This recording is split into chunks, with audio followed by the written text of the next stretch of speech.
ഇന്നത്തെ തിരുവചനം സങ്കീർത്തനങ്ങളുടെ പുസ്തകം 31, 23, 24, 32, 1-2.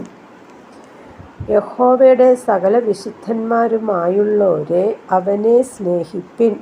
യഹോവ വിശുദ്ധന്മാരെ കാക്കുന്നു.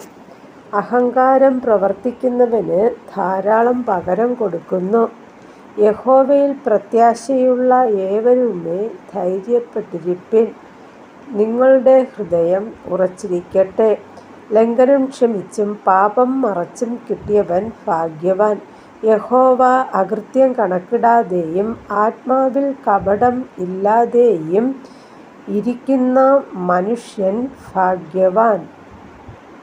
കർത്താവായ യേശുവേ, അങ്ങയുടെ നാമം വാഴ്ത്തപ്പെടുമാറാകട്ടെ. ആമേൻ.